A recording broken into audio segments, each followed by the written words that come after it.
Assalamualaikum warahmatullahi wabarakatuh. Halo semuanya. Di sini saya akan mewawancarai narasumber yang merupakan salah satu guru aktif sekolah dasar. Wawancara ini dilakukan untuk memenuhi tugas ujian tengah semester mata kuliah Etika Profesi Guru Sekolah Dasar.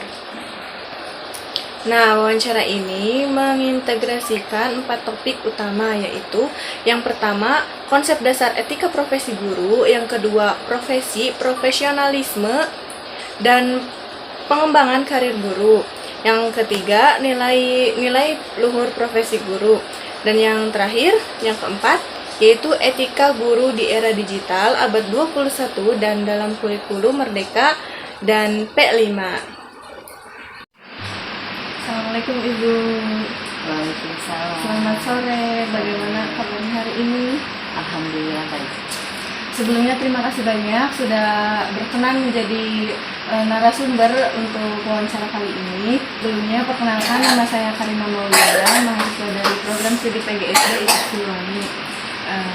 Terima kasih banyak Ibu sudah bersedia untuk menjadi narasumber saya untuk wawancara kali ini. Sebenarnya saya ingin tahu bagaimana pengalaman dan pandangan cerita Ibu sebagai guru dan profesinya.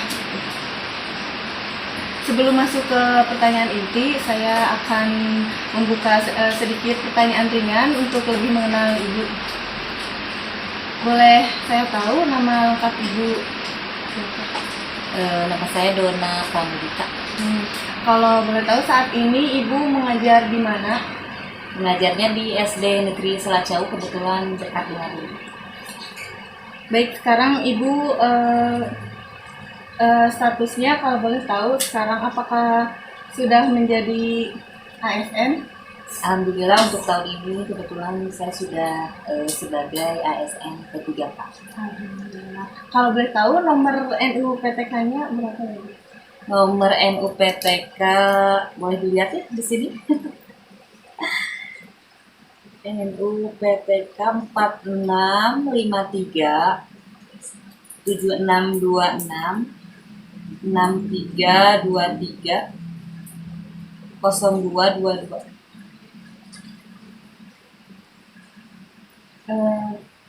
Ibu sudah mulai mengajar pada tahun berapa ya? Kalau mengajar sih dari honor itu sekitar tahun 2012. Sempat resign dulu 4 tahun, kemudian masuk kembali tahun 2021 dan alhamdulillah di tahun itu juga diangkat menjadi ASN ketiga.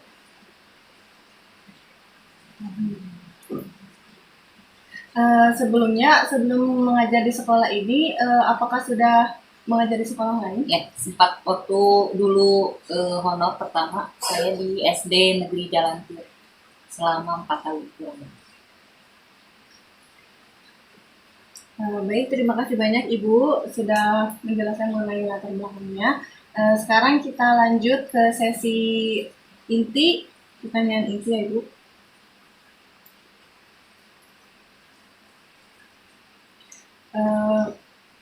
Pertama, bagaimana cara Ibu bersikap dan bertindak dengan baik saat menghadapi berbagai masalah yang ada di sekolah, kayak seperti ada murid yang bertengkar atau ada perbedaan pendapat dengan rekan guru lainnya? Yang pertama, kita harus mendengarkan masalah itu dari kedua belah pihak ya. Jadi setelah kita musyawarahkan, nanti akan terlihat siapa yang salah dan siapa yang menjadi korban. Biasanya untuk masalah yang terjadi di sekolah kita selesaikan di sekolah. Jadi ketika mereka keluar dari sekolah, masalah itu sudah selesai. Oh, baik. Kemudian kalau semisal ada di dalam kelas ada murid yang bertengkar nih, bagaimana cara Ibu menyelesaikan tanpa harus menegur atau memojokkan satu di antara yang lainnya gitu? Kalau misalnya masalahnya sudah kalau yang namanya masalah itu kan tidak bisa kita hanya melihat ya, jadi kita itu harus mendengarkan dari kedua belah pihak. Biasanya saya bertanya kepada kedua belah pihak tersebut seperti itu. Baik, lanjut ke pertanyaan berikutnya ya Bu. Bagaimana etika atau sikap profesional guru dalam memenuhi cara guru mengajar dan mengambil keputusan dalam pembelajaran di kurikulum Merdeka? Seperti kayak penerapan model atau metode pembelajaran yang dapat disesuaikan dengan karakteristik siswa. Ya, kebetulan untuk kurikulum Merdeka itu kan intinya adalah memuliakan murid ya. Jadi kita harus tahu karakteristik murid itu berbeda-beda. Kita harus bisa menyesuaikan metode apa saja yang sesuai dengan karakteristik murid kita. Kemudian lanjut pertanyaan berikutnya, Ibu. Bagaimana sikap dan keteladanan guru dapat membantu membentuk karakter murid sesuai dengan profil pelajar Pancasila? Ya. Untuk keteladanan itu ya sangat berpengaruh karena murid itu biasanya lebih besar melihat daripada mendengar. Jadi apa yang mereka lihat mereka bisa menerapkan pada diri mereka. Dibandingkan dengan mereka hanya mendengar. Ketika mereka melihat gurunya seperti ini, oh berarti saya juga harus bersikap seperti itu. Berarti harus dicontohkan Ya, langsung gitu ya? nah, misalnya cara berpakaian, tutur kata, sopan santun, bagaimana kita bersikap kepada orang lain. Jadi anak itu bisa melihat. Lanjut ya Bu. Bagaimana cara guru tetap bersikap profesional dan menyesuaikan diri dengan perubahan kebijakan? Kalau masalah kebijakan kan namanya kita sebagai masyarakat juga sebagai apalagi sekarang sudah ASN ya, kita selalu mengikuti kebijakan dari pemerintah. Apapun kebijakan dari pemerintah, insya Allah itu yang terbaik untuk masyarakat Indonesia. Jadi kita selalu mengikuti apa yang menjadi kebijakan dari pemerintah. Misalnya dengan mengikuti diklat, ya, untuk mengetahui perubahan yang terjadi, terus seminar-seminar online yang sekarang kan banyak. Jadi harus tetap mengikuti apa yang di ini ya? Upgrade. Betul. Yang selanjutnya, bagaimana guru menerapkan sikap profesional saat merancang dan melaksanakan pembelajaran yang berpusat pada murid di kurikulum Merdeka? Itu tadi ya, kita jadi harus tahu karakteristik murid itu. Murid ini tuh senang belajarnya itu seperti apa. Jadi kalau sekarang itu pembelajarannya harus berpusat kepada murid. Murid itu harus dimuliakan. Jadi kita itu hanya sebagai fasilitator. Jadi murid yang aktif dalam pembelajaran. Selanjutnya, apa yang bisa dilakukan guru untuk terus belajar dan mengikuti kemampuan agar sesuai dengan perkembangan zaman dan nilai-nilai P5? Yaitu tadi misalnya dengan cara mengikuti seminar-seminar online. Terus di kami juga ya kebetulan sekarang sedang dilaksanakan diklat pembelajaran mendalam. Kebetulan kan sekarang ada pendekatan pembelajaran baru ya yang dinamakan deep learning. Nah untuk kurikulumnya masih kurikulum Merdeka, hanya sekarang ada pendekatan pembelajaran baru yang dinamakan pembelajaran mendalam atau yang sering kita dengar dengan istilah deep learning. Jadi harus up to date gitu ya, jangan sampai ketinggalan informasi. Ya, guru juga difasilitasi untuk mengikuti diklat. Jadi sekarang juga diklat dimulai dari bulan Agustus sampai terakhir nanti sekitar bulan Desember. Baik, selanjutnya bagaimana guru menunjukkan sikap tanggung jawab, jujur, dan menjadi teladan bagi murid dalam kegiatan belajar mengajar? Ya tadi dengan cara mencontohkan, ya kita itu harus mencontohkan yang baik kepada murid. Misalnya datang ke sekolah tepat waktu, ya. Terus tutur kata kita, cara berpakaian kita, cara kita memperlakukan orang lain, itu harus bisa dicontoh oleh guru. Karena guru itu digugu dan ditiru. Ya, begitu, digugu dan ditiru. Makanya tadi ya, murid itu lebih ke melihat daripada mendengar. Baik. Selanjutnya, bagaimana guru memberikan kebebasan kepada murid untuk belajar dan berpendapat, tetapi tetap menjaga sikap sopan dan nilai-nilai moral di kelas? Misalnya ya dalam pembelajaran berkelompok, misalnya ada presentasi. Nah, nanti kita tetap memberikan batasan-batasan kepada murid. Ya. Dalam pembelajaran, apalagi dalam pembelajaran ya di luar pembelajaran pun kita selalu mengingatkan kepada murid untuk selalu bertutur kata yang baik. Jadi di sekolah itu bukan hanya mentransfer ilmu, tapi lebih ke membentuk karakter anak. Itu biasanya dikelompokkannya yang biasa digunakan itu sesuai misal gaya belajar atau Ya, bervariasi. Kadang disesuaikan dengan gaya belajar, terus kemudian kemampuan anak yang berbeda-beda, atau misalnya kemampuan anak yang bagus, sedang, rendah gitu ya. Bermacam-macam dikelompokkannya. Jadi sekarang itu tempat duduk anak itu tidak monoton dari awal sampai akhir. Jadi berkelompok juga berbeda-beda. Selanjutnya, bagaimana guru memberi contoh sikap yang baik saat membimbing murid dan kegiatan proyek P5 di sekolah dasar? Kalau proyek P5 itu kan intinya itu untuk memajukan budaya lokal ya. Jadi kita itu harus bisa melestarikan budaya lokal.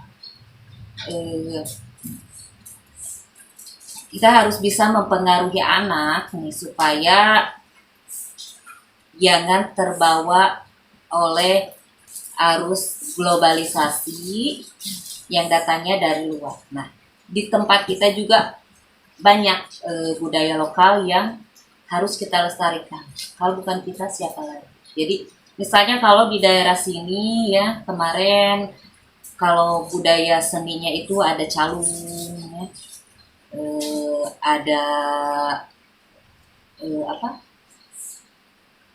telur asin. Jadi anak-anak tuh kita perlihatkan, datangkan langsung ke tempat mereka. Baik. Selanjutnya, bagaimana guru dapat menjaga etika penggunaan media digital agar tetap mendukung pembelajaran yang berkarakter? Ya, untuk penggunaan media digital ya kita tetap memberikan batasan ya, terutama dari segi bahasa. Terus kalau misalnya konten-konten itu gambar-gambarnya pasti ada batasan. Jadi diberitahu juga ya? Ya, diarahkan. Jadi kalau anak SD, apalagi anak SD, setiap tugas itu pasti selalu terbimbing. Jadi tidak dibiarkan anak bekerja sendiri, pasti terbimbing. Baik. Selanjutnya, bagaimana guru mengajarkan kepada murid agar bisa berpikir kritis dalam menggunakan teknologi secara bijak di era digital ini? Untuk berpikir kritis ini biasanya anak-anak disuguhkan dengan kejadian-kejadian yang ada di dunia nyata sekarang. Ya. Misalnya yang lagi hangat apa nih sekarang misalnya. Terus anak dikasih tugas itu tetap diberi batasan dan dibimbing, diarahkan. Misalnya sekarang kan yang lagi hits itu penggunaan Canva. Nah, Canva itu bisa ya kita gunakan dalam pembelajaran. Anak bisa membuat poster dengan Canva. Terus ketika ada misalnya market day, suka ada market day, anak menggunakan Canva sebagai media untuk mengiklankan apa yang akan mereka jual. Baik, jadi ada sambil dibimbing gitu Ya, juga ya? pasti setiap pelajaran apapun anak-anak pasti terbimbing. Ya. Kemudian yang terakhir, bagaimana guru membimbing proyek P5 yang memakai teknologi atau media sosial agar tetap sesuai dengan etika dan nilai-nilai yang baik? Ya tadi dikasih batasan-batasan ya, terutama dari segi bahasa, terus konten-kontennya seperti apa. Yang terpenting itu penggunaan medianya itu bisa bermanfaat untuk baik untuk dirinya maupun untuk orang lain.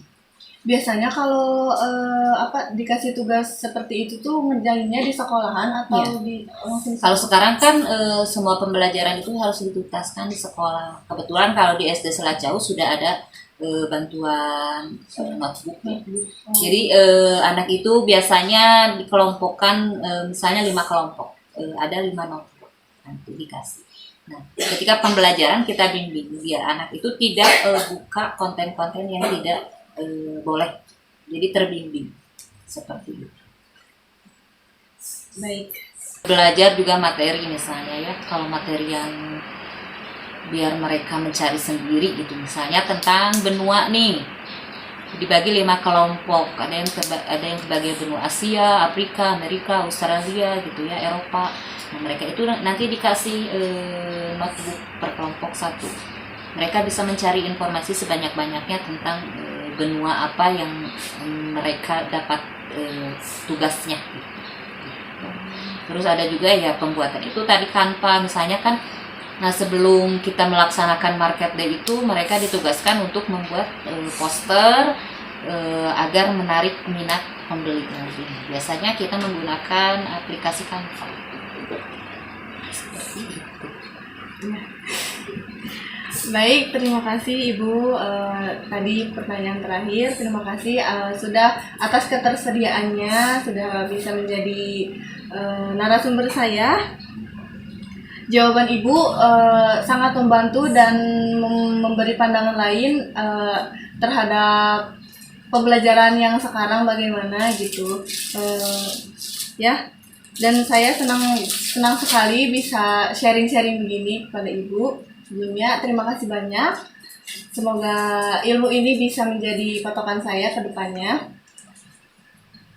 Terima kasih. Wassalamualaikum warahmatullahi wabarakatuh. Waalaikumsalam warahmatullahi wabarakatuh.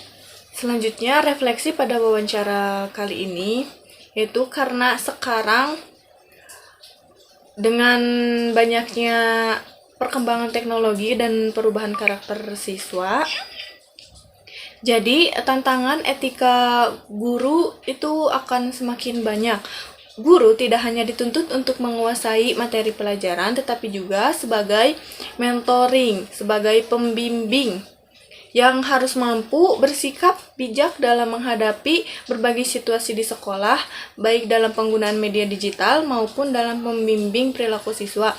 Karena pada dasarnya siswa SD itu akan lebih menirukan apa yang mereka lihat, terutama dari gurunya sendiri. Jadi, etika profesi ini menjadi pedoman penting bagi guru supaya guru tetap bisa menjaga sikap profesionalismenya, keadilan, dan berintegritas di tengah adanya perubahan zaman yang saat ini.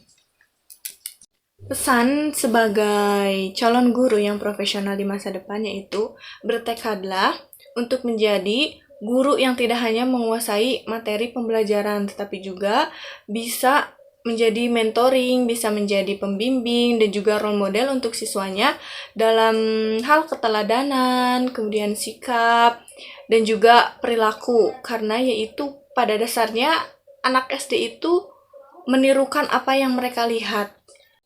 Kemudian teruslah belajar. Tidak hanya mempelajari materi, tetapi juga harus mengikuti perkembangan zaman dan juga kebijakan-kebijakan yang baru. Dan juga harus selalu bersikap sabar menghadapi siswa-siswa agar dapat menciptakan suasana belajar yang positif dan bermakna bagi setiap anak. Sekian yang dapat saya sampaikan, kurang lebihnya mohon maaf. Wassalamualaikum warahmatullahi wabarakatuh.